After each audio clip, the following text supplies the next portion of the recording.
ஒரு சில கட்சிகள் ஒரு சில அமைப்புகள் பண்றதாவும் சொல்றாங்க. இத பத்தி அந்த அமைப்பை சேர்ந்த உங்களுடைய பார்வை? எந்த பிரச்சனையை பத்தி கேக்குறீங்க? அது வெளிப்படையா சொல்ல வேண்டிய இதுக்கு இவ்வளவு ரகசியமா சொல்றீங்க. ஒரு குறிப்பிட்ட பிரச்சனை இல்ல. திருப்பரங்குன்றம் மலை உச்சியில தீபத்தூண்ல கார்த்திகை தீபம் ஏற்றப்பட முடியவில்லை. நீதிமன்ற தீர்ப்பு வந்தும் கூட மேல்முறையீட்டிலும் அரசாங்கம் தோற்று போன போதும் கூட இன்னும் தீபம் ஏற்றுதல பிரச்சனை இருக்கு. அதனாலதான் இந்து அறநிலையத்துறை வேண்டான்னு நாங்க சொல்றோம். அனாவசியம் இருக்கு. முதல் ஜஸ்டிபிகேஷனே அதுதான். இப்ப கூட பாருங்க, இந்த துறைக்கு பேரு இந்து அறநிலையத்துறை. இந்த நிகழ்ச்சி நடத்துறவங்களே கூட பாருங்க, இந்துன்ற வார்த்தையை விட்டாங்களா? வெறும் அறநிலையத்துறை தான் இருக்கா? அதனால இந்த அரசாங்கம் உள்ள இருந்தா இந்துவை மறைச்சிருவாங்க, இந்துவை எடுத்துருவாங்கன்றதுனாலதான் அறநிலையத்துறை அனாவசியம் சொல்றோம். அறநிலையத்துறை அனாவசியம்ன்றதுக்கான முதல் நியாயமே பாருங்க, இந்து விட்டு போச்சா? இந்து விட்டு போச்சு பாருங்க. இந்த அறநிலையத்துறை தூக்கி குப்பை தொட்டியில போடணும்னு சொல்றதுக்கு தான் நாங்க எல்லாம் இங்க வந்திருக்கோம். சரிங்க சார், அறநிலையத்துறை அனாவசியம் சொல்லிட்டீங்க, அதுக்கான மாற்று ஏற்பாடு அதையும் நீங்க சொல்லணும். மாற்று ஏற்பாடு என்னங்க? 1920களுக்கு அப்புறம் நீதி கட்சி ஆட்சியில தாங்க அறநிலையத்துறை வந்துச்சு. 100 வருஷம் தான் ஆகுது இந்து அறநிலையத்துறை வந்து. இந்த தேசம் எத்தனை வருஷமாங்க இயங்குது? 5000 வருஷம், 10000 வருஷம். எத்தனை வருஷமா கோயில் இருக்கு? தஞ்சாவூர்ல ராஜராஜ சோழன் கோயில் கட்டி 1020 வருஷத்துக்கு மேல ஆச்சுல. எந்த அறநிலையத்துறை இயங்குச்சு அந்த ராஜராஜ சோழன் கோயில? எந்த அறநிலையத்துறை மீனாட்சி அம்மன் கோயிலை இயக்குச்சு? தமிழ்நாட்டில் 40,000 கோயிலுக்கு மேல அறநிலையத்துறையில இருக்கு. 10,000 கோவில் தனியார்கிட்ட இருக்கு. இப்ப தனியார் கோயிலாம் எப்படி இயங்குது? பிள்ளையார்பட்டி கோயில் அறநிலையத்துறையில இல்ல. நீங்க போங்க, அங்க அர்ச்சனை டிக்கெட் கிடையாது, விஐபி தரிசனம் கிடையாது, எல்லாம் முறையா பண்றாங்க. எந்த கோவில் சுத்தமா இருக்கோ, பொலிவா இருக்கோ, முறையா இருக்கு. 4 நாளைக்கு முன்னால கருப்பு சட்டை போட்டுக்கிட்டு, கருப்பு பேண்ட் போட்டுக்கிட்டு ஒரு குடிகார ரவுடி பைய உள்ள போய் பால் எடுத்து தனக்கு தானே அபிஷேகம் பண்ணிட்டு நான் தான் கடவுள்னு சொன்னா, இதை யார் இந்த தீட்சிதர்களா பண்ணாங்க? கருப்பு சட்டை யார் சார் போடுறாங்க? கருப்பு சட்டைக்காரன் தான் இதெல்லாம் பண்றான் இல்லையா? பொறுப்பில்லாத அரசாங்கம் இருந்தா கருப்பு சட்டைக்காரனுக்கு இந்த மாதிரி திமிரு பண்ணணும்னு தோணும். ஏப்ரலுக்கு அப்புறம் பாருங்க, இவனுக்குலாம் ஒற்ற வாழை நறுக்கிறமா இல்லையான்னு பாருங்க.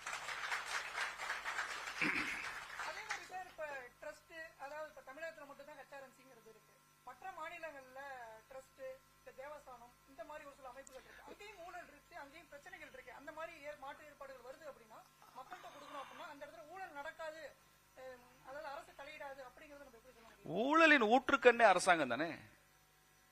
நீங்க அரசாங்கம் ஒண்ணு செஞ்சா ஊழல் இருக்காது அப்படின்னு நீங்க நினைச்சுக்கிட்டீங்கன்னா பூனை கண்ணை மூடிக்கிட்டா உலகம் இருண்டு போகும் சொல்ற மாதிரி இருக்கு. அரசாங்கம் நடக்கிற இயங்குறதே ஊழல்ல தான்.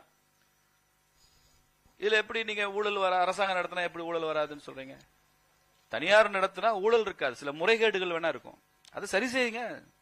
எங்க பாயிண்ட் என்னன்னா, 100 வருஷம் தான் ஆகுது அறநிலையத்துறை வந்து.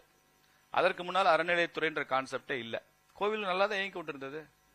நீங்க இந்து ஆலயங்களை கேப்சர் பண்ணணும்னு நினைச்சீங்க. இப்ப நான் கேட்கிறேன், முஸ்லீம் மசூதியில ஊழல் இல்லையா?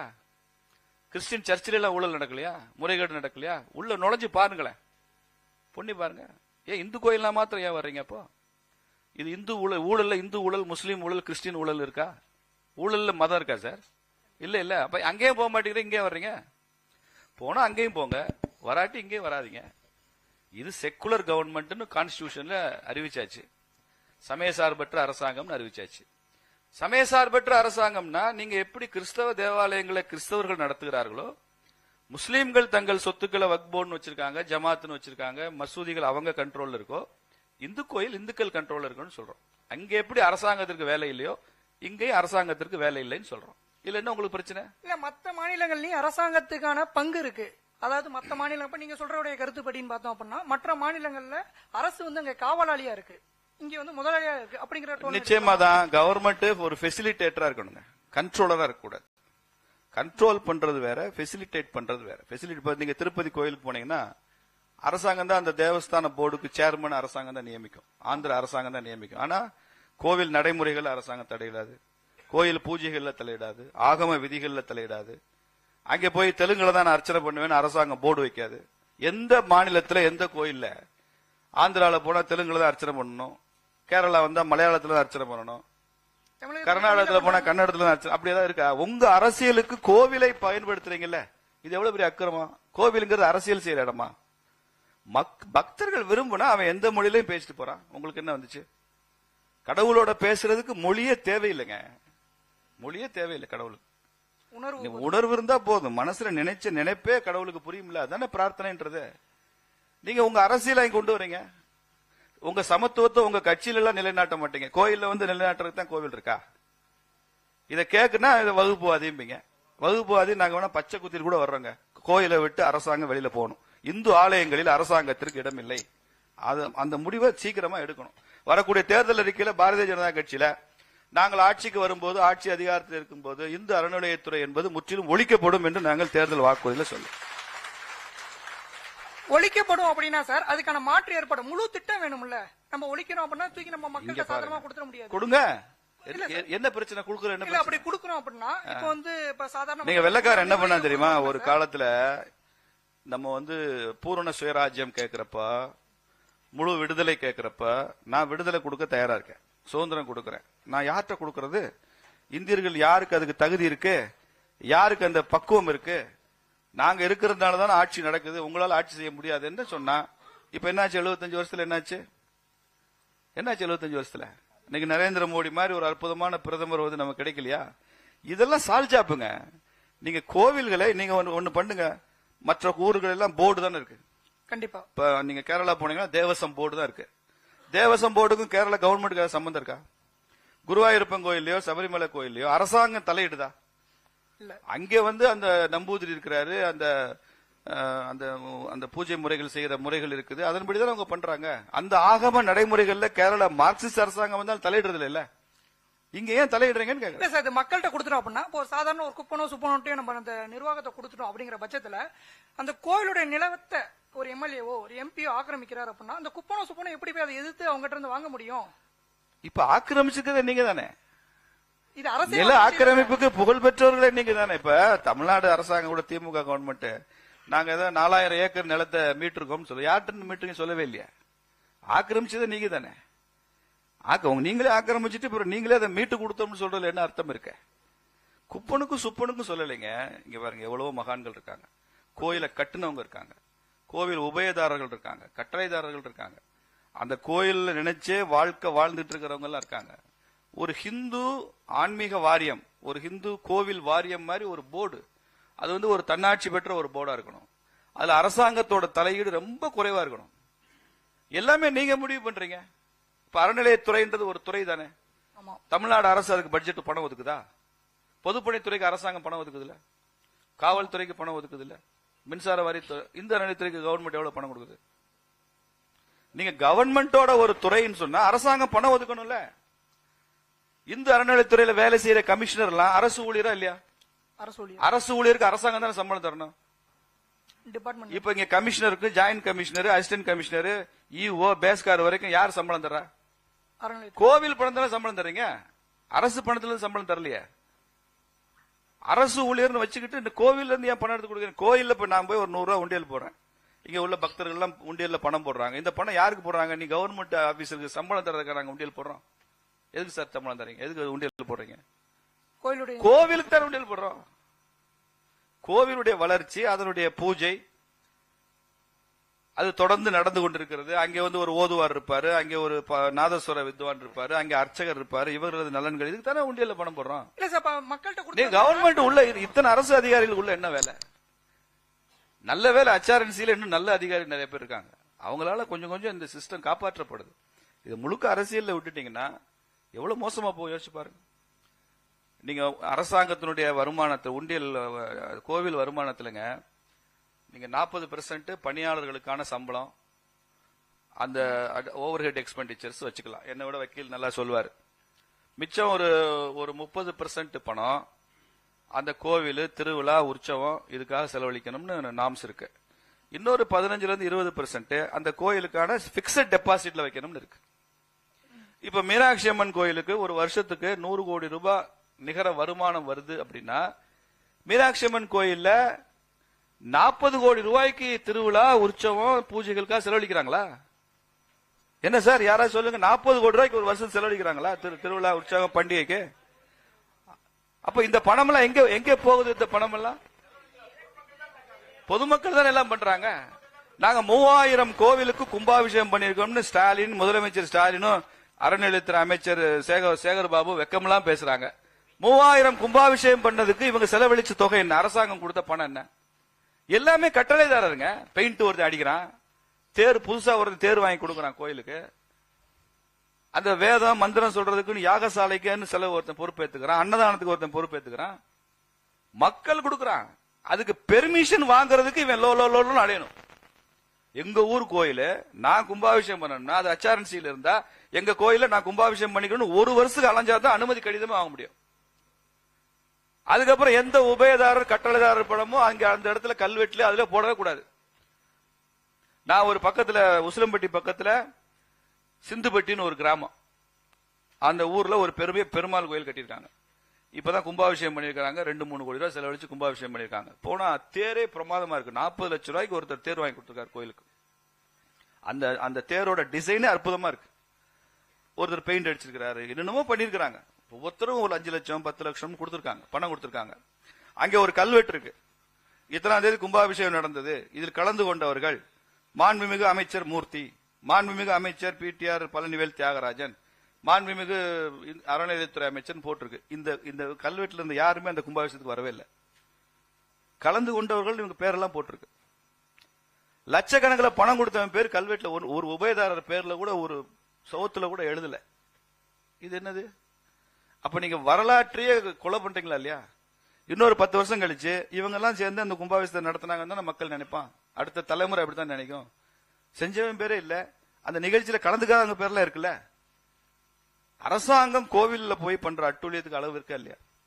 பொதுப்பணித்துறை அரசாங்கம் நடத்தலாங்க. மதுரையில் இருக்கிற பொதுப்பணித்துறை அலுவலகத்துல கட்டினது யாரு? யார் கட்டினா? அரசாங்கம். மதுரையில் இருக்கிற நீதிமன்றத்தை கட்டினது யாரு? அரசாங்கம் இல்லையா? காவல் நிலையத்தை கட்டினது யாரு? அரசாங்கம். அரசு கட்டடம் கட்டுது, அரசு நிலம் ஒதுக்குது, அரசு அதுல போய் இருக்கலாம், கோலோச்சலாம், நிர்வாகம் பண்ணலாம். மீனாட்சி அம்மன் கோயில் கட்டினது யாரு? பாண்டிய மன்னர்கள். மக்கள்ங்க. பாண்டிய மன்னர் கட்டினா பாண்டிய மன்னர் கூலி கொடுத்தா கட்டினாரு?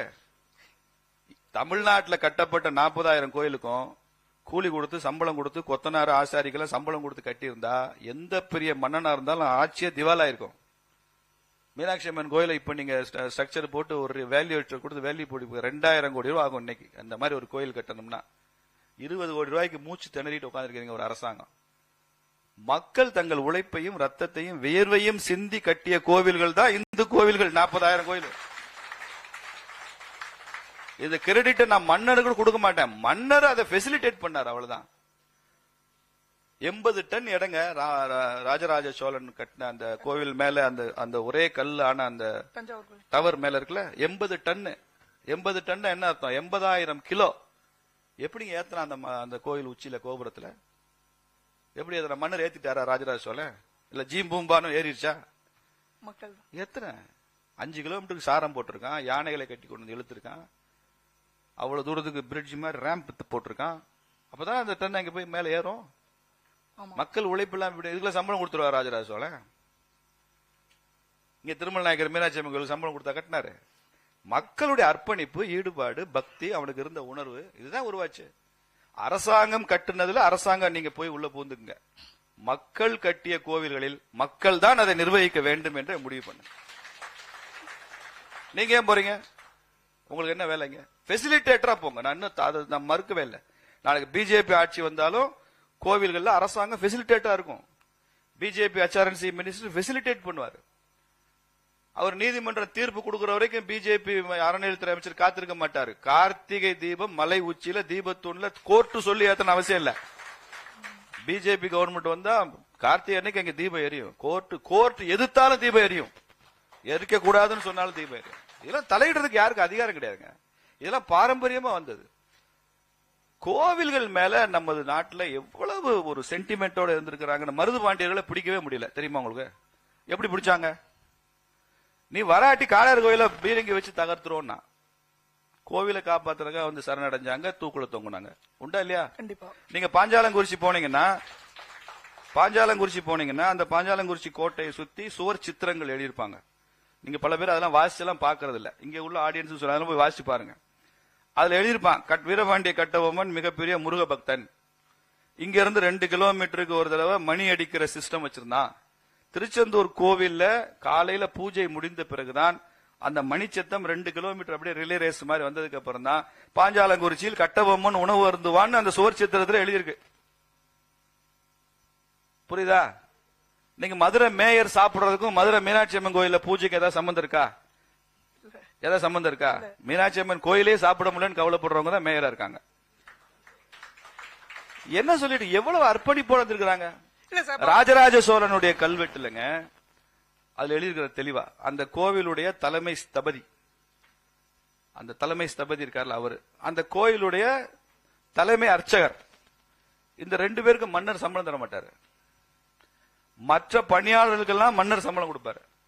இந்த 2 பேருக்கு ராஜராஜ சோழன் எழுதியிருக்கான், இந்த 2 பேரும் எனது பணியாளர்கள் இல்ல, இவங்க சிவபெருமானுடைய பணியாளர்கள், அதனால அவங்களுக்கு கோவில் உண்டியல இருந்தா சம்பளம் தருவோம், மற்ற பணியாளர்களுக்கெல்லாம் எனது கஜானால இருந்து சம்பளம் போகும் எழுதியிருக்கிறார். அவங்க மன்னன் சொல்வதை தலைமை சிற்பியும் தலைமை அர்ச்சகரும் கேட்க வேண்டியதில்லை. அவர்கள் கடவுளுக்குத்தான் கட்டுப்பட்டவர்கள், மன்னனுக்கு கட்டுப்பட்டவங்க இல்ல. எவ்வளவு அற்புதமான சிஸ்டம்லாம் உருவாக்கி இருக்காங்க. ராஜராஜ சோழன் கல்வெட்டை போய் படிக்க சொல்லுங்க உங்க ஸ்டாலின் ஐயாவை, சேகர்பாபு போய் படிக்க சொல்லுங்க, அப்போ ஏதாவது விளங்குதான்னு பார்ப்போம். இப்ப அறநிலையத்துறை ஊழல் நீங்களே சொல்லிட்டீங்க சார், பொதுப்பணித்துறையிலும் ஊழல் இருக்கு. இப்ப பொதுப்பணித்துறையில ஊழல் இருக்கு ரெண்டு வகையா பிரிச்சுங்க சார். ஒன்னு ஊழல் இருக்கு அதனால அறநிலையத்துறை வேண்டாம் நான் சொல்லவில்லை. ஊழலே இல்ல, அரசாங்கம் அப்படியே பத்திரமா தங்கமா இருக்கு, அற்புதமா நடத்துதுன்னா கூட கோவில்கள்ல அரசாங்கத்திற்கு வேலை இல்லைங்கிறது தான் எங்க கருத்து. கோவிலுக்கு உனக்கு என்ன சம்பந்தம்? ஊழலே இல்லைன்னா நீ உள்ள வரக்கூடாதுன்றதுதான். கோவில் விஷயங்களை தலையிடுறதுக்கு உன் சமூக நீதி கொள்கையெல்லாம் பயன்படுத்துறதுக்கு அதை எக்ஸ்பெரிமெண்ட் பண்ணி பாக்குறதுக்கான இடம் இது இல்ல. அது செய்யாதீங்க, தப்பு, தெய்வ குத்தம் ஆயிரும், இப்படி பண்ணக்கூடாது. நீங்க பாம்பேல போங்க, சித்தி விநாயகர் கோயில் இருக்கு.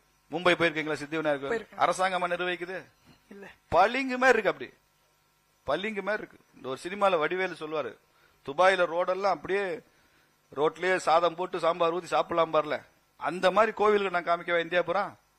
ஒரு கோயில் கூட தமிழ்நாட்டில் கிடையாது. டெல்லியில சுவாமிநாராயணன் டெம்பிள் போயிருக்கீங்களா? அரசாங்கம் நிர்ணயிக்குது. தாஜ்மஹால் சொல்றீங்க, உலக அதிசயம் சுவாமிநாராயண் கோயில் தான், தாஜ்மஹால் இல்ல. அவ்வளவு பிரம்மாண்டமான கோயில்.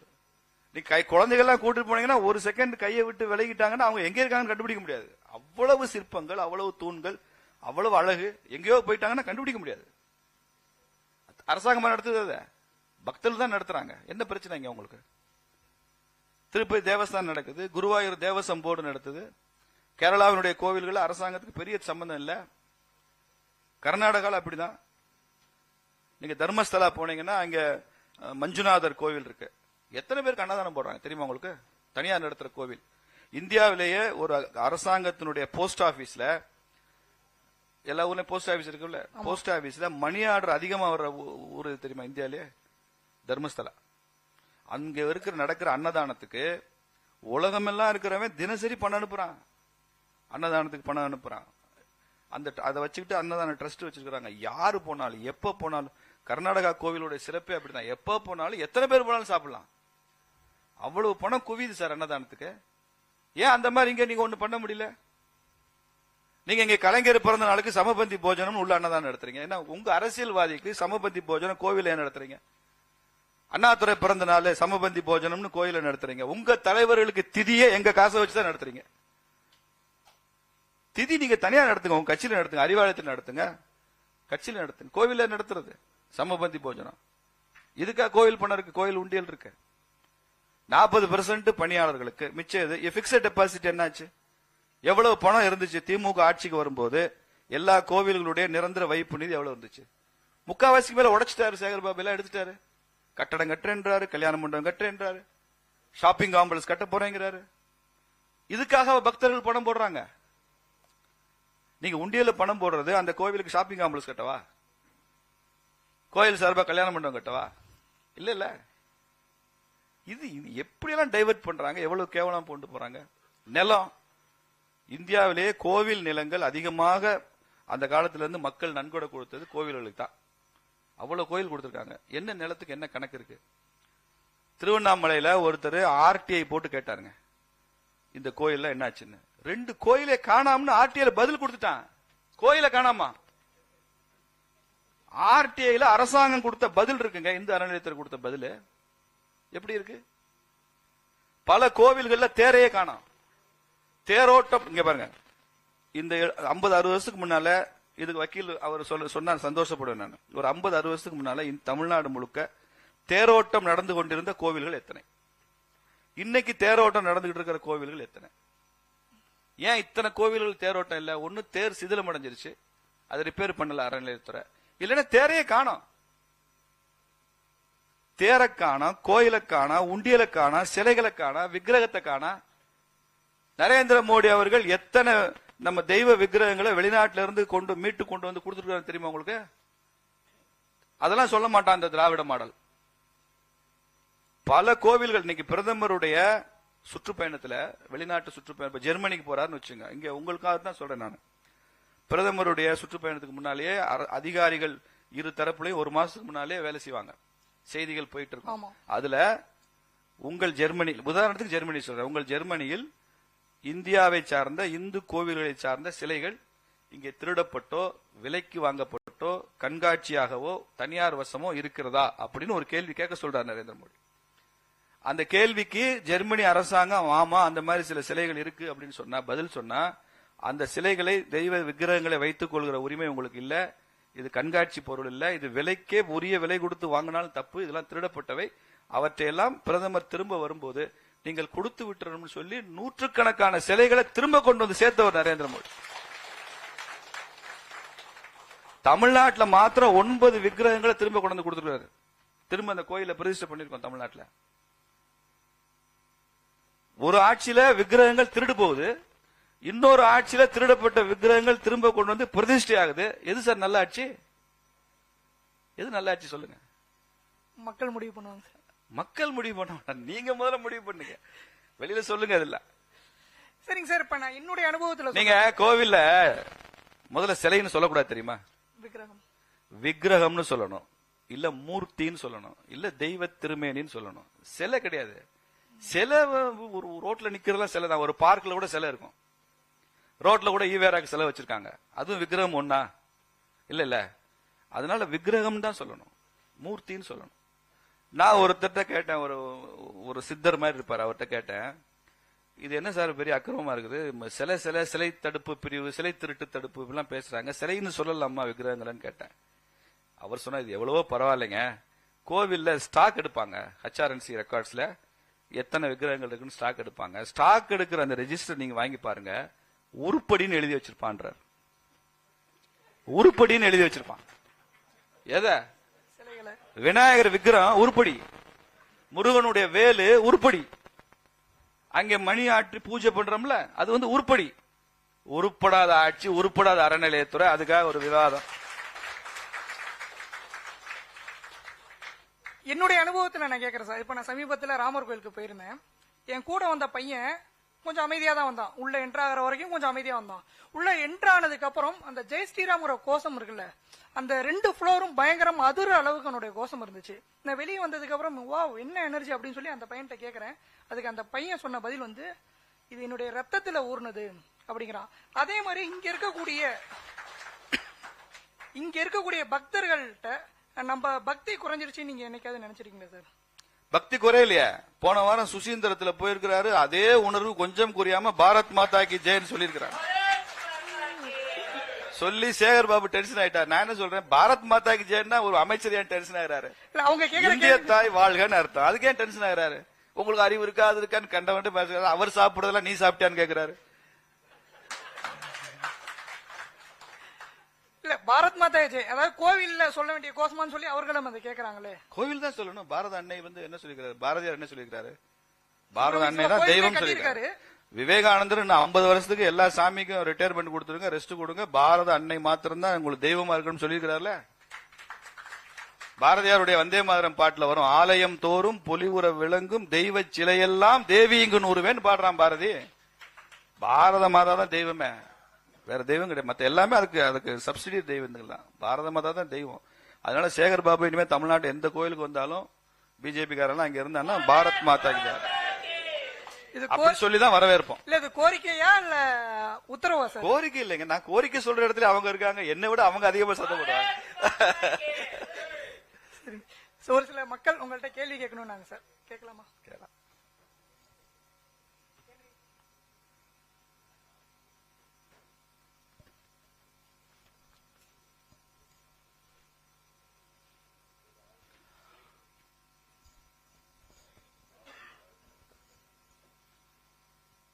ஐயா வணக்கம். இப்போ இந்து அறநிலையத்துறை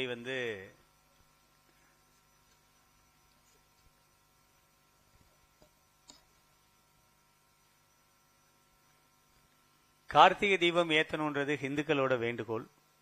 ஆனா இந்து அறநிலையத்துறை திருப்பரங்குன்றத்துல அந்த தீபத்தூண்ல விளக்கு ஏத்தக்கூடாதுன்றதுக்காக கோர்ட்டுக்கு செலவு பண்ண பணம் 1.5 கோடின்னு கேள்விப்படுறோம். அதை பத்தி உங்க கருத்து? பக்தர்கள் பணத்துல? ஆமாங்க. நம்ம பணத்துல இங்க பாருங்க, இந்த மாதிரி அக்கிரமம் உலகத்துல இருக்காது. நீங்க அங்க மேல்முறையீட்டுக்கு போனது ஜமாத் இல்ல, நீதிமன்றம் தீர்ப்பு கொடுக்குது, தீபம் ஏத்தணும் சொல்லியாச்சு. அதுக்கு அரசாங்கம் மேல்முறையீடு போகணும்னு முடிவு பண்ணா HRNC மேல்முறையீடு போகுது. ஒரு இந்து கோவில்ல, முருகன் கோவில்ல மலையுச்சியில தீபத்தூண் HRNC ஏத்திருக்கணும். ஆக்சுவலி HRNC தான் கேஸே போட்டுக்கணும். ஜமாத்தை எதிர்த்து நீங்க எதுக்க கூடாது, எங்களுக்கு தீபம் ஏத்துற உரிமை இருக்கு, அது ராம ரவிக்குமாருக்கு அந்த வேலையை கொடுத்துருக்கூடாது. HRNC அதை பண்ணி தீபம் ஏத்திருக்கணும். அவங்க பண்ணல, யாரோ பண்றாங்க. அதற்கு தடை விதிக்கிறது யாரு? HRNC, இந்து அறநிலையத்துறை. அதுக்கு அப்பீல் போறது யாரு? இந்து அறநிலையத்துறை. அதுக்கப்புறம் தான் முஸ்லீம்கள் போனாங்க. முதல் அப்பீல் யார் போனாங்க? முஸ்லீம்களே அப்பீல் மேல்முறையீட்டுக்கு போகாத ஒரு விஷயத்துல இந்து அறநிலையத்துறை போதுங்க.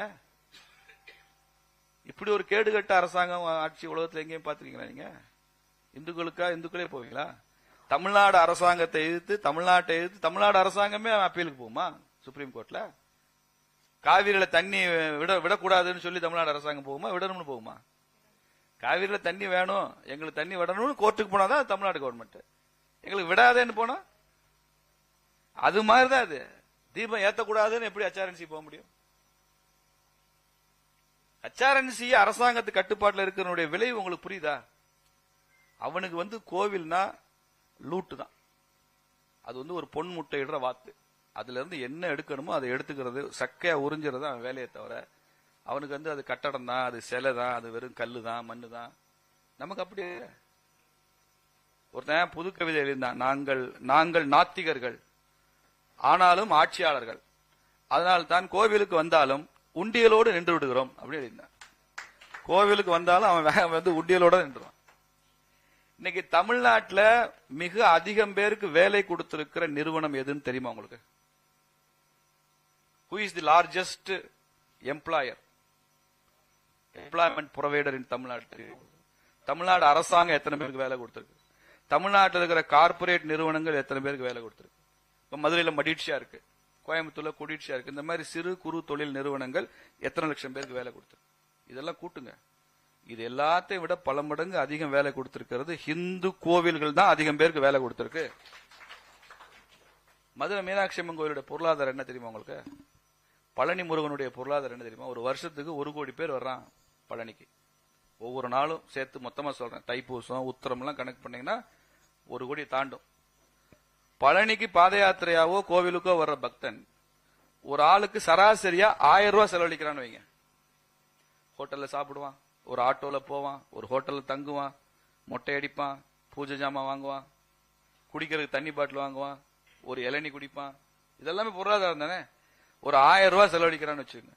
1 கோடி பேர் 1000 ரூபாய் செலவழிச்சா 1000 கோடி. பழனி முருகன் உருவாக்கி இருக்கிற பொருளாதாரம் 1000 கோடி பொருளாதாரம் எந்த அரசாங்கம் உருவாக்க முடியாது. மீனாட்சி அம்மன் கோயில 350 கோடி வருது. எத்தனை பேர் வெளிநாட்டுல இருந்து வர்றான்? அவன் இங்க இந்த கலைஞர் பூங்காவை பார்க்க வரானா? செம்மொழி பூங்கா பார்க்க வந்தேன், தொல்காப்பிய பூங்கா பார்க்க வந்தேன், அங்க ஈவேரா சிலை வச்சிருக்கிறாங்க, அவர் எப்படி எழுதுறாரு அசைன்மெண்ட் பார்க்க வந்தேன். அதுக்கு வர்றான். மீனாட்சி அம்மன் கோயிலுக்கு வரான் சார். அவனுக்கு 16 ஏக்கர் மீனாட்சி அம்மன் கோயில். நீங்க 10 நிமிஷத்துல போய் சாமி கும்பிட்டு வந்துடுறீங்க. அவன் 16 நாள்னா கூட வளைச்சு வளைச்சு வளைச்சு பார்த்துட்டு இருக்கானா இல்லையா?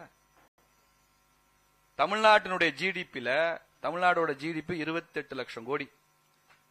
இந்த 28 லட்சம் கோடி தமிழ்நாட்டு பொருளாதாரத்துல 6% இந்து கோவில்கள் இருந்து வரக்கூடிய பொருளாதாரம். 6% எவ்வளவுன்னு பாருங்க. 2 லட்சம் கோடி வந்துரும் பொருளாதாரம். அப்போ உங்க ஜிடிபிலேயே 6% கோவில்கள் கொடுக்கிற வருமானத்தை பத்தி, அந்த கோவில்களை பத்தி இவ்வளவு கேவலமா நினைக்கிறீங்க. கோயில் கூடாதுன்னு நினைக்கிறீங்க, இந்த ஆன்மீகம் கூடாதுன்னு நினைக்கிறீங்க, இந்த மரபுகளெல்லாம் அழிச்சிடணும்னு நினைக்கிறீங்க. இது என்ன நான்சென்ஸ்? உங்களால இவ்வளவு கோயில்களை கட்ட முடியுமா? அதை நிர்வகிக்க முடியுமா? மீனாட்சி அம்மன் கோயில ஒரு சின்ன கிராக் விழுந்துருச்சு திமுக ஆட்சியில. திமுக ஆட்சியே கிராக் தான், ஆட்சியில கொஞ்சம் கிராக் வந்துச்சு. உங்களால சரி செய்ய முடியலையே. ராம எந்த காலேஜ்ல இன்ஜினியரிங் காலேஜ் படிச்சான்? சேது சமுத்திரத்துல சேது பாலம் போட்டான்னு கருணாநிதி கேட்டார்ல இல்லையா? நீங்க சொல்ற இந்த ஆர்கிடெக்சர் வர்றதுக்கு முன்னால, நீங்க சொல்ற ஸ்ட்ரக்சரல் இன்ஜினியரிங் வர்றதுக்கு முன்னால, நவீன பொறியியல் கல்லூரியில வர்றதுக்கு முன்னால கட்டினதான மீனாட்சி அம்மன் கோயில். அவன் எப்படி கட்டினா? அதுல ஒரு கிராக் வந்துருச்சு. நீங்க ஐஐடி மும்பைல இருந்து கூப்பிட்டு வர்றீங்க, ஐஐடி மெட்ராஸ்ல இருந்து கூப்பிட்டு வந்து ஸ்ட்ரக்சரல் இன்ஜினியர்ஸ் வச்சு அதை எப்படி சரி செய்யலாம்னு பாக்குறீங்க? எவ்வளவு எக்ஸ்பர்ட் கமிட்டி வந்தாங்க. மதுரைக்கு சொல்றேன், 3 வருஷத்துக்கு முன்னால. சரி செய்ய முடியல. ஏதோ பற்றி பேச்சப் தானே பண்ணீங்க. ஒரு கிராக்க சரி செய்ய முடியல உங்களால. ராம இன்ஜினியரிங் படிச்சானான்னு கேக்குறீங்க. அப்ப இந்த கோவில்களை பத்தி எவ்வளவு எதிர்மறையான அனுபவத்தோடு இருக்கிறீங்க. நீங்க முருகனை சார் 1000 கோடி ரூபாய் பொருளாதாரத்தை உருவாக்கி வச்சிருக்கிறார். நீங்க அவர் முருகனா கடவுளா பாக்காதீங்க. ஸ்டாலினுக்கு வேணா அவர் கடவுளா தெரிய வேணாம். ஒரு 1000 கோடி கம்பெனியுடைய எம்டியா பாருங்க, managing director Murugaperuman, MD of 1000 crore கம்பெனி. அப்படி பாருங்க. என்ன எம்டினா கழுத்துல டை கட்டியிருப்பாரு, இவர் இடுப்புல கட்டியிருக்காரு நம்ம முருகன். அவ்வளவுதான் வித்தியாசம்.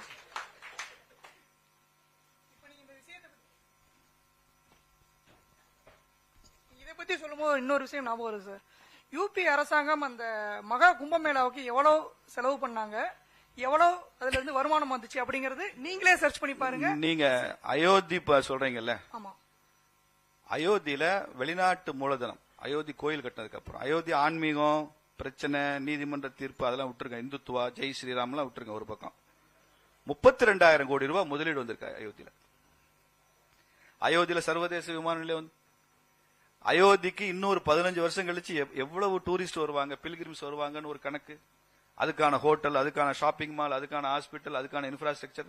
32,000 கோடி ரூபாய் ஒரு கோயில் கட்டினதுனால ஒரு சின்ன கிராமத்துக்கு மூலதனம் வருதுன்னா, நீங்க திருப்பரங்குன்றத்தையும் அயோத்தியாவாக மாற்றினால் இவ்வளவு பெரிய பெருமை நமக்கு வரத்தான் செய்யும். வரும்ல. இது அயோத்தியாக மாற்ற முயற்சிக்கிறார்கள். அயோத்தியாவை நாங்க பதட்டத்துல கலவரத்தை உருவாக்க விரும்பல. அயோத்தி மாதிரி வளர்ச்சி பொருளாதாரத்துல இது அயோத்தி மாதிரி உருவாக்கத்தான் நாங்க நினைக்கிறோம். நிச்சயம் பண்ணுவாங்கல்ல. எவ்வளவு பெரிய பொருளாதாரம் அது. ஒவ்வொரு கோயிலும் ஒரு 2 வருஷத்துக்கு முன்னால ஒரு பத்திரிகையில செய்திங்க, தாயமங்கலம் கோயில்ல இந்த முடி காணிக்கை செலுத்துறாங்கல்ல, தலைமுடி, அதெல்லாம் சாக்குல கட்டி கட்டி வச்சிருக்கான். மறுநாள் வந்து பத்திரிகையில் நான் செய்தி வாசிக்கிறேன், தாயமங்கலம் கோவிலில் அந்த சாக்குகளில் கட்டப்பட்டிருந்த தலைமுடி திருடு போய்விட்டது, திருடு போச்சு அப்படின்னு போட்டுட்டு கீழே போட்டிருக்கான். அதனுடைய மதிப்பு 50 லட்சம் ரூபாய் இருக்கும் என்று கருதப்படுகிறது. ஒரு தாயமங்கலம் மாதிரி சின்ன கோவில்ல முடிக்கு வந்து இன்டர்நேஷனல் டிமாண்ட் தெரியுமா உங்களுக்கு? மனித முடியில நிறைய கெமிக்கல்ஸ் தயார் பண்ணலாம். அது பெண்களுடைய முடியில எல்லாம் நீளமான மாடர்ன் விக்கில் அதெல்லாம் தயார் பண்றாங்க. பெண்கள் முடி காணிக்க கொடுத்தா அதுக்கு பெரிய வேல்யூ அதிகம். அவ்வளவு கெமிக்கல்ஸ்ல இருக்கு. ஒரே இடத்துல மொத்தமா மனிதர்கள் வந்து முடி கொடுக்கறது இந்தியாவில மட்டும்தான், வேற எங்கேயுமே கிடையாது. நீங்க எல்லா நாட்டிலையும் சலூன்ல போய் முடியெல்லாம் கலெக்ட் பண்ணா கூட இப்படி டன்னா ஒரு இடத்துல கலெக்ட் பண்ண முடியாது. ஆனா இங்க வந்து கோவில்கள்ல ஒரு குறிப்பிட்ட இடத்துக்கு போனீங்கன்னா எத்தனை டன் வேணா கலெக்ட் பண்ண. திருப்பதியில மாத்திரம் முடி எவ்வளவு தெரியுமா? ஒரு வருஷத்துக்கு 15 கோடி ரூபாய் குளோபல் டெண்டர் திருப்பதி. அவ்வளவு முடி காணிக்கை செலுத்துறான் சார். இந்த நாட்டை காப்பாத்த நீங்க உயிரை கொடுக்க வேண்டாம் சார். இப்பெல்லாம் அவ்வளவு பொருளாதாரம் இந்த கோயிலுக்கு பின்னால இருக்கு. தாயமங்கலம் கோயில் அவன் ஏன் முடிய திருடிட்டு போனா? 50 லட்சம் மதிப்பு ஒரே இடத்துல மொத்தமா கிடைக்குது. அங்க இருக்கிற HRNC என்ன பண்ணிட்டு இருந்துச்சு அந்த முடிய திருட வரைக்கும்? அசால்ட்டா போட்டு போறான். அதனுடைய வேல்யூ தெரியல. ஒன்னொன்னு பணங்க, ஒன்னொன்னு பொருளாதாரம். கோயில்ல கோசாலா இருக்கு, பொருளாதாரம். கோயில முடிகாணி கொடுக்கறோம், பொருளாதாரம். கோயில உண்டியல் போடுறோம், மிகப்பெரிய வளர்ச்சி, பொருளாதாரம். எல்லாமே பொருளாதாரம் தானங்க. பாத யாத்திரை போறோம், அந்த பகுதியை மதுரையில இருந்து பழனி வரைக்கும் பாத யாத்திரை போறவன் 3 நாள் 4 நாள் ஆகும். வழி நடுக்க சாப்பிடாமலா போவான், டீ குடிக்காமலா போவான். போற வழியிலாம் தினசரி 200-300 செலவழிக்காமல பழனி வரைக்கும் நடந்து போவான். அப்ப 2 பக்கம் இருக்கிற எத்தனை கிராமங்கள், எத்தனை நகரங்கள், எத்தனை குடும்பங்கள் ஒரு பாத யாத்திரைன்ற அந்த ஆன்மீக பயணத்துல எவ்வளவு பேர் பலன் அடைகிறாங்க. இதுல அரசாங்கம் செஞ்சிருமா? இத்தனை பேர் அரசாங்கம் காப்பாத்திருவா? நீ கவர்மெண்ட் என்ன சார் பண்ணும்? இதெல்லாம் யார் காப்பாத்திட்டு இருக்கா? இன்னைக்கும் மதுரையை காப்பாற்றி கொண்டிருப்பது மேயரோ எம்எல்ஏயோ மந்திரிகளோ இல்ல, மீனாட்சி அம்மன் தான். இன்னைக்கும் அவதான் மதுரை அரசாளும் மீனாட்சி தான் அவ. அதனாலதான் கோயில்ல அரசுக்கு வேலை இல்ல, வெளியில போன்னு சொல்றோம். அரசாங்கத்திற்கே கோயில வேலையில வெளியில போனா திமுக அரசாங்கத்திற்கு சம்பந்தமே இல்ல, தள்ளி போயிரு. அவ்வளவுதான். மத்த அரசாங்கம் வாசல் வரைக்கும் போய் வெளில போனா பரவாயில்ல, திமுக அரசாங்கம் அது தெரு பக்கமே வரக்கூடாது. மாட வீதிக்கே அனுமதி இல்ல. ஆமா, பிஜேபி அரசாங்கத்துக்கு இடம் இல்லைன்ற திமுக அரசாங்கத்துக்கு என்ன? மீனாட்சி கோயில் தக்கார் யாரு? இப்போ தக்கார் யாரு? பிடிஆரோட அம்மா. எப்படி தக்கார் ஆனாங்க? எப்படி தக்கார் ஆனாங்க? நான் அவங்க பக்தியை குறைச்சு மதிப்பிடல, அவங்க வயசு அனுபவம். அவங்க நிச்சயமா மீனாட்சி மேல பெரிய பக்தி இருக்கும். இந்த வயசுல இருக்கிறாங்கன்னா நான் சந்தோஷப்படுறேன். பட் மினிஸ்டரோட அம்மான்ட்டு ஆக்குறீங்க. அவங்க தக்கார ஆயிருக்கணும்னா இத்தனை பிடிஆர் இருந்த காலத்திலே தக்கார ஆயிருக்கலாமே, ஏன் அதுல மகை மந்திரின்னு அம்மா தக்காரா? கோயிலுக்குள்ளேயும் வாரிசு அரசியலா? இது சரியாது. ராஜராஜ சோழனும் திருமலை நாயக்கரும் அவங்க வாரிசுகளையும் எல்லா கோயிலும் தக்காரா போட்டு போனாங்களா? அலர் கோயில தக்காரா நாயக்கர் போட்டு போனார் அவரு? இல்ல இல்ல, நீங்க பண்றீங்க. இதெல்லாம் அக்கிரமம் பண்ணாதீங்க. அதனால அறநிலையத்துறை அனாவசியம் என்ற கருத்தோடு நிறைவு செய்கிறேன். நன்றி, வணக்கம்.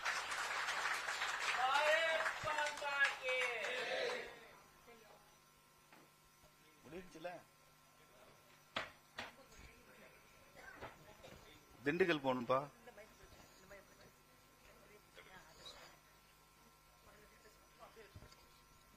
ஐயா வணக்கங்க. ஐயான்னு சொன்னா எனக்கு வயசான ஃபீலிங் வருது. அதுக்கப்புறம் அண்ணேன்னு சொல்லு. அண்ணே வணக்கம்ண்ணே. இப்ப HRNC-ல வந்து மாற்று மதத்துக்காரவங்க வேலை பாக்குறாங்க. இது வந்து பல காலமாகவே அவங்க ஹிந்துக்கள்ன்ற அடையாள பேரை மட்டும் வச்சுக்கிட்டு அவங்க வேற மதத்துக்கு மாறி அவங்க உள்ள ஒர்க் பண்ண அந்த வேலை பாக்குறதுனால அங்க நடக்கக்கூடிய ஆகம விதிகள்லாம் நிறைய பாதிக்கப்படுது. இது பத்தி தங்களுடைய கருத்தும் அடுத்து இன்னொன்னு சேர்த்து கேட்டேன். நம்ம அறநிலையத்துறை அமைச்சரா இருக்கக்கூடிய சேகர் பாபு சொல்றாரு, தமிழகத்தை வந்து அயோத்தியா மாத்த நீங்க முயற்சிக்கிறீங்களான்னு. உண்மையிலே அயோத்தியானா என்ன ஆகும்? அயோத்தி மாதிரி இங்க ஒரு புண்ணியஸ்தலம் மாதிரி திருப்பன்ற உருவாகுமா, உருவாகாதா? அதையும் தங்க வாயில அயோத்தி தான் எவ்வளவு உயரத்துல போயிருச்சுன்னு சொல்லிட்டேன். 32,000 கோடிக்கு மூலதனம் வந்திருக்கு, முதலீடு வந்திருக்கு, வெளிநாட்டு முதலீடு அயோத்தி மட்டுமே வந்திருக்கு. அதனால அயோத்தி மாதிரி ஆகணும்ன்றத நம்ம ஆசை. நீங்க இந்த மாற்று மதத்தினரை சேர்ந்தவர் கோவில்ல வேலை செய்யக்கூடாது மட்டும் இல்ல, மாற்று மதத்தினர் கோவில்ல கடையும் வச்சிருக்க கூடாதுங்கிறது தான் நம்ம பாயிண்ட். அதான் வச்சிருக்க கூடாது, இந்துக்களுக்கு சொந்தமான இடம். எங்கேயாவது நான் ஒரு முஸ்லீம் மசூதியில வாசல்ல கடை இருக்கு, ஒரு இந்து போய் கடை வைக்க முடியுமா? ஒரு கிறிஸ்டியன் சர்ச்சுக்குள்ள போய் இந்து போய் நான் ஒரு கடை வச்சு வியாபாரம் பண்ணது? இது வந்து அரசாங்கம் நடத்துறது எல்லாருக்கும் பொது. இந்துக்கள் நடத்துறது இந்துக்களுக்கு மாத்திரம் தானே. இதுல என்ன ஆட்சேபனை இருக்கு? திருப்பதியில 6 மாசத்துக்கு முன்னால 32 கோவில் ஊழியர்களை சஸ்பெண்ட் பண்ணி டிஸ்மிஸ் பண்ணிட்டாங்க. அவங்க வந்து கோவில் இருந்துகிட்டே கிறிஸ்தவ மத பிரச்சாரம் பண்ணாங்க, எல்லாருக்கும் நோட்டீஸ் கொடுத்தாங்க, பைபிள் கொடுத்தாங்க, சம்பளம் வாங்குற திருப்பதி தேவஸ்தானத்துல, திருப்பதி கோயில்ல அவங்க ஊழியர் அப்படின்னு சொல்லி அவங்களெல்லாம் சஸ்பெண்ட் பண்ணாங்க. அதுக்கப்புறம் திருப்பதியில தேவஸ்வம் போர்டு வந்து ஒரு சட்டம் கொண்டு வந்திருக்கு, இங்க இருக்கிற பணியாளர்கள் எல்லாம் நெத்தியில ஹிந்து அடையாளங்களை இட்டுக்கணும், அதே மாதிரி சட்டையில திருப்பதி வெங்கடாஜலபதி படம் வச்சுக்கணும், நீங்க ஹிந்துன்ற அந்த ப்ரூஃப் வந்து எப்பயுமே இருந்துட்டு இருக்கணும் சொல்லியிருக்கு. அங்க வந்து ஒரு ஆண்மை நிறைந்த ஆன்மீகம் நிறைந்த ஆட்சி வந்ததுனால அது நடந்திருக்கு. சந்திரபாபு நாயுடு மாதிரி திருப்பதி பக்தர் வெங்கடாஜலபதி பக்தர் ஆட்சிக்கு வந்ததுனால நடந்திருக்கு. இங்கேயும் முருக பக்தர் ஆட்சிக்கு வந்தா இதெல்லாம் நடக்கத்தான் செய்யும் இல்லையா? நிச்சயமா நடக்கத்தான் செய்யும். அண்ணே வணக்கம்ண்ணே. நான் வந்து பட்டியல் இனத்துல வந்து இருக்கிறேன். என் இனத்திலிருந்து கிறிஸ்டினுக்கும் முஸ்லீமுக்கும் மதம் மாறுறாங்க. நான் வந்து எஸ்சி பட்டியலில் இருக்கிறேன். இப்ப எஸ்சில இருந்து முஸ்லீமுக்கோ இல்ல கிறிஸ்டினுக்கோ மாறினா பிசியில் ஆட்டோமேட்டிக்கா போயிடுறாங்க. ஆனா வந்து கம்யூனிட்டி சர்டிபிகேட் மட்டும் எஸ்சினே வச்சுக்கிட்டு பயன்பட்டு இருக்காங்க. இது வந்து அறநிலையத்துறை வந்து எந்த இதுவும் கேட்டுக்கிறது இல்ல, வச்சுக்கிறது எதுவும் கண்டுக்கிறது இல்ல. நீங்க அதுக்கு ஒரு நல்ல தீர்வு சொல்லணும்னு எதிர்பார்க்கிறேன். ஒரே தீர்வு தான், ஏப்ரல் மாசம் நீங்க உதயசூரியனுக்கு ஓட்டு போடாதீங்க, அவ்வளவுதான். இதுக்கு என்ன தீர்வு?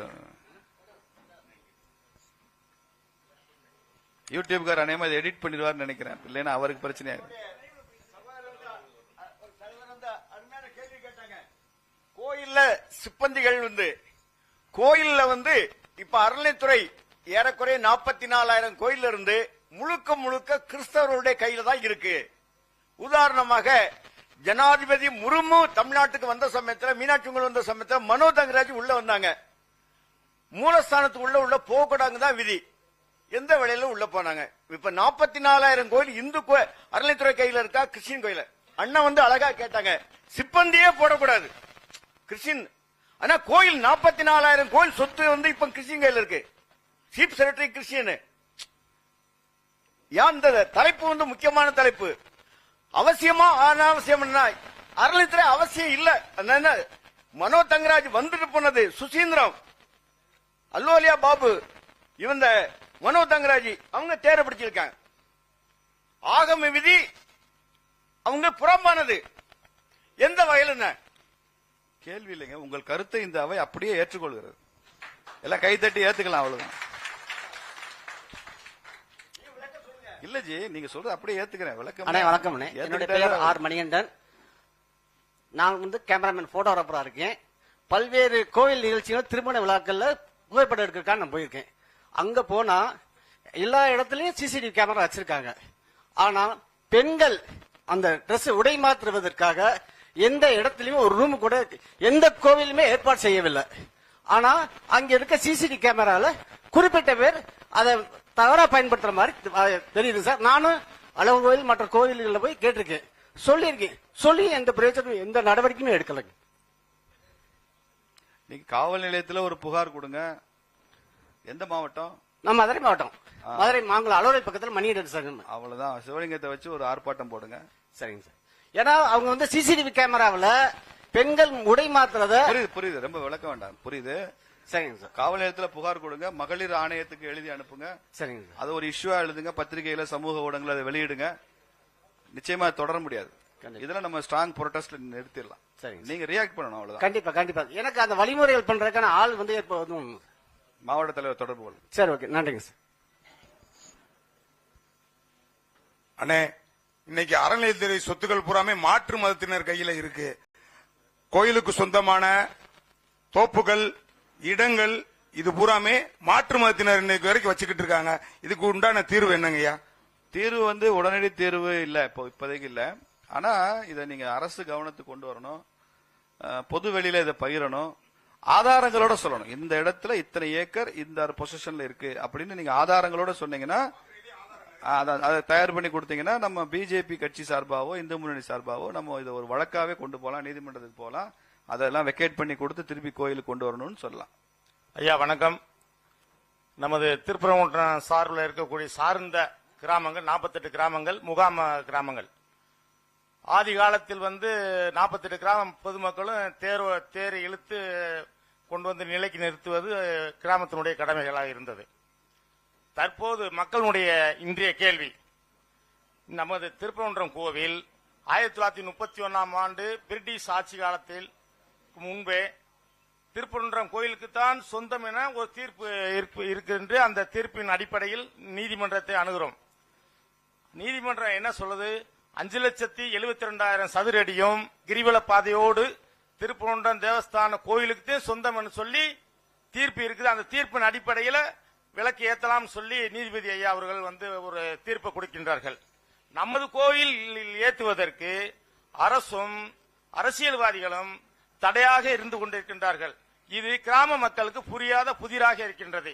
இதுக்கான விளக்கங்கள் நமது நம்ம ஒரு 5 சென்டில் வீடு கட்டி இருக்கோம்னா நடு மையத்தில் ஒருத்தர் உட்காந்துக்கிட்டு எனக்குத்தான் இந்த சொத்து பாதி அப்படின்னு சொல்லி அறநிலையத்துறையினுடைய கட்டுப்பாட்டில் இருக்கவங்களே இஸ்லாமிய மதத்துக்கு சாதகமாக பயன்பட்டு கொண்டு அந்த வழக்கறிஞர்களும் இஸ்லாமிய மதத்துக்கு சாதகமாக பயன்பட்டு கொண்டும் நமது இந்து கோயிலுக்கு விரோதமாக செயல்படுகின்ற ஒரு காட்சியை கண்டுகிட்டு இருக்கோம். இது போக நமது கோயிலினுடைய மலையை தற்போது உள்ள சட்டத்துறை அமைச்சர் சொல்லுகின்றார், மயானத்துக்கு ஒப்பிட்டு பேசுறார். அப்படி பார்க்கும் பொழுது நமது மெரினா கடற்கரையில் மயானங்கள் 4 பேர் புதைச்சிருக்காங்க. அந்த மயானத்தை அரசு எடுக்கிறதுக்கான நடவடிக்கையை மாற்றுவதற்கான நடவடிக்கையை நமது வருங்காலங்களில் வர இருக்கக்கூடிய உங்க கேள்விக்கு எல்லாம் ஒரே பதில் தான் சார். உட்காருங்க ஒரு நிமிஷம். இன்னும் இந்த மாதிரி 100 பிரச்சனை 1000 பிரச்சனை சொல்லிட்டு போயிட்டே இருக்கலாங்க. வண்டியா பிரச்சனை இருக்கு. ஒவ்வொருத்தரும் கையில மைக் கொடுத்தீங்கன்னா ஒவ்வொருத்தரும் 10 பிரச்சனையை சொல்லுவீங்க. இதுக்கு தீர்வு என்ன தெரியுமா? அரசியல்வாதி, குறிப்பா திமுக காரன்ட்ட நீ வாயத்தரனா திறக்க மாட்டான். மூக்க பிடிச்சா வாய திறப்பானா? புரியுதா? அவங்களுக்கு புரியுற நீதி, நேர்மை, தர்மம், கோவில், ஆன்மீகம், கார்த்திகை தீபம் எதுவுமே புரியாத ஒரு கூட்டம் தான் இந்த திமுக கூட்டம் எல்லாம். ஹிந்துவா ஓட்டு போடுங்க, அதுக்கப்புறம் இவன் எப்படி மாறுறான்னு பாருங்க. நம்ம என்ன நினைக்கிறோம், இந்துன்னா பொட்டு வச்சுக்கிறது நினைக்கிறோம். திருநீர் பூசிக்கிட்டா நான் இந்து, பொட்டு வச்சுக்கிட்டா நான் இந்து, அதுதான் இந்துவா வாழ்றதுன்னு அர்த்தம். நீ பொட்டு வச்சுக்கிட்டா இந்து இல்ல, ஓட்டு இந்துவா போட்டா தான் நீ இந்து. நீ பொட்டு வச்சுக்க வைக்காம போ, அது உன் பிரச்சனை. இந்து நினைச்சு போய் ஓட்டுக்கு போடு, அவ்வளவுதானே. எத்தனை எலெக்ஷன்ல ஓட்டு போட்டிருக்கீங்க? கட்சிக்கு ஓட்டு போட்டோம், தலைவர்களுக்கு ஓட்டு போட்டோம், டாஸ்மாக் சாராயத்துக்கு ஓட்டு போட்டோம், 500 ரூபாய் காசை வாங்கிட்டு ஓட்டு போட்டோம், நம்ம ஜாதிக்காரன்னு ஓட்டு போட்டோம், நம்ம ஊருக்காரன்னு ஓட்டு போட்டோம். இத்தனைக்குமா ஓட்டு போட்ட இந்துக்கள் இந்த தேர்தல்ல நான் இந்துன்னு நினைச்சு ஒரு ஓட்டு போடேன்னு கேட்கிறோம். இது என்ன பிரச்சனை உங்களுக்கு? அப்படி ஓட்டு போட ஆரம்பிச்சா எல்லாமே மாறும். இன்னைக்கு முக ஸ்டாலின் வச்சிருக்கிறவரு நடுவுல ரூ போட்டு முருகா ஸ்டாலின் பேரை மாத்திக்குவாரு. நீ இந்துவா ஓட்டு போட்டாதான் அந்த மாற்றம் நடக்கும்.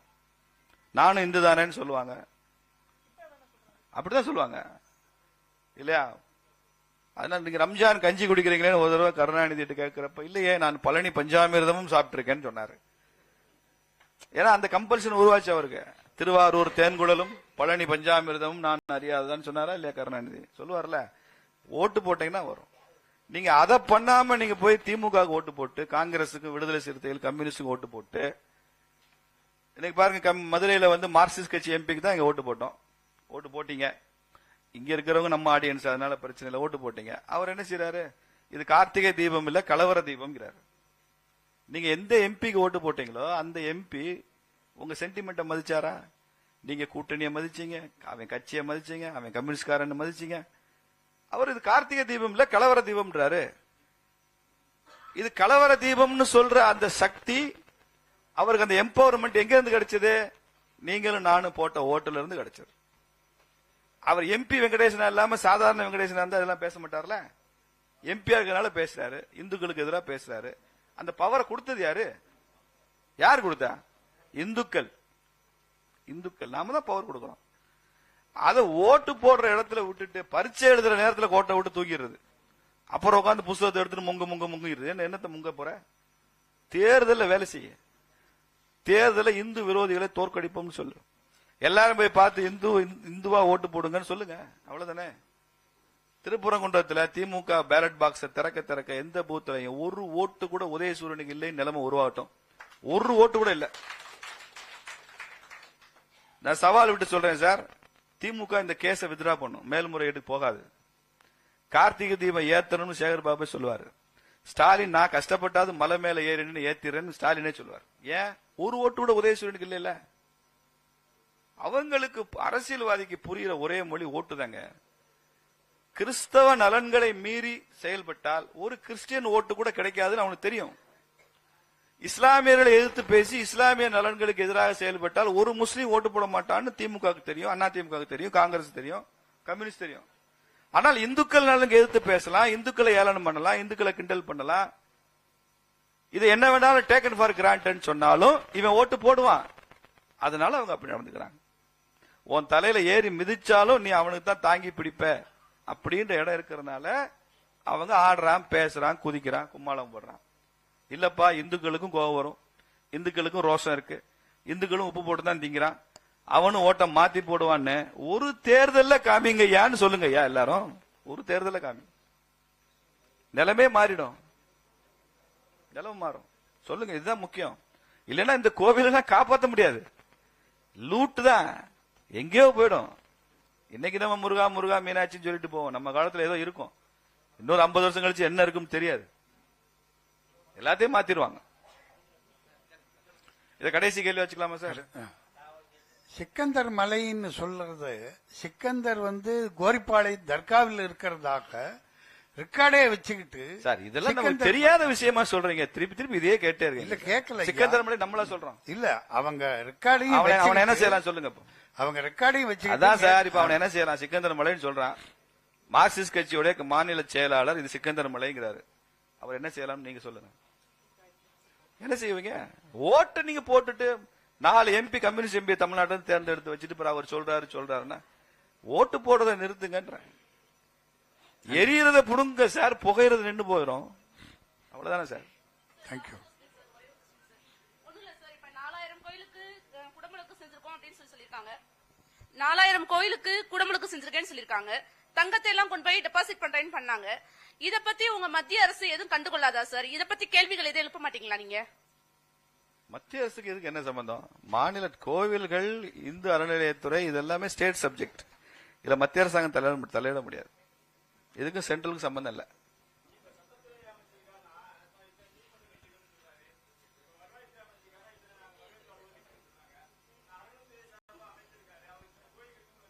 அதுக்கு பதிலா டிஆர் பாலு சொல்றாரு நான் இத்தனை கோயில் இடிச்சேன்னு சொல்றாரு.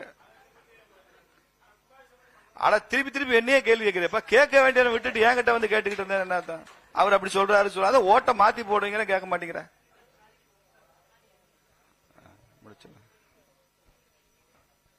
அரங்கம் அதிரும் வகையில் அதிரடியான கருத்துக்களை நம்மிடையே பகிர்ந்து கொண்ட பேராசிரியர் சீனிவாசன் அவர்களுக்கு நிகழ்ச்சி ஏற்பாட்டாளர்கள் சார்பாக நன்றியை தெரிவித்துக் கொள்கிறோம். நன்றி ஐயா.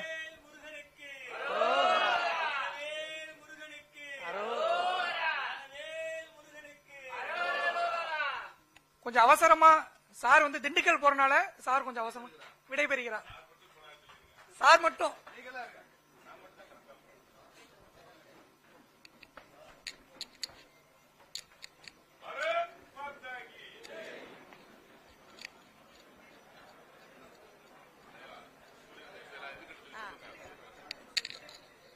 அனைவரும் அமைதியாக அமருமாறு அன்புடன் கேட்டுக்கொள்கிறோம்.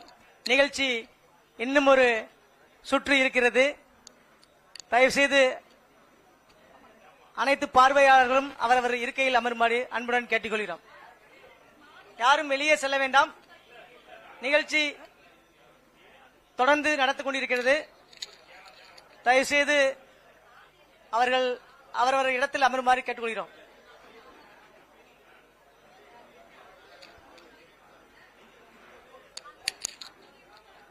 அடுத்த அமர்வாக இந்த அறநிலையத்துறை அவசியமா என்ற தலைப்பில் நம்மிடையே உரையாற்றுவதற்காக நம்மிடம் அமர்ந்திருக்கும் திரு சி ராஜசேகரன் அவர்கள், வழக்கறிஞர், உச்சநீதிமன்றம், அவர்களை அன்புடன் அழைக்கிறோம்.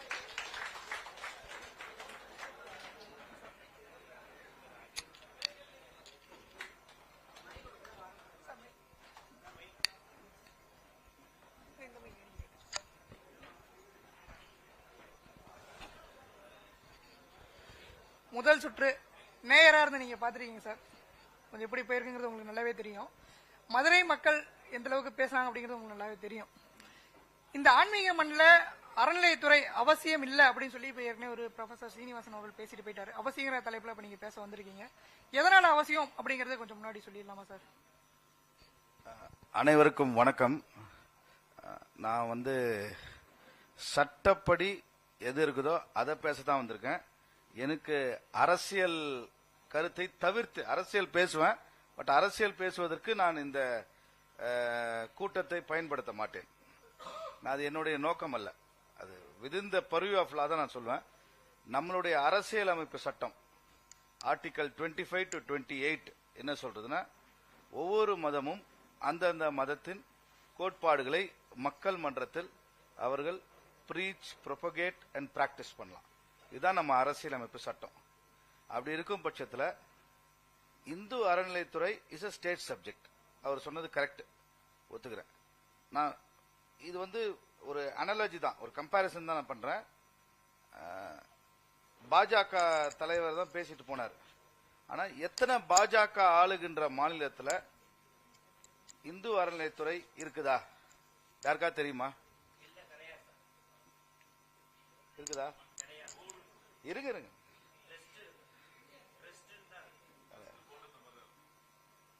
நேரடியா அரசு தலையிட்டு இருங்க.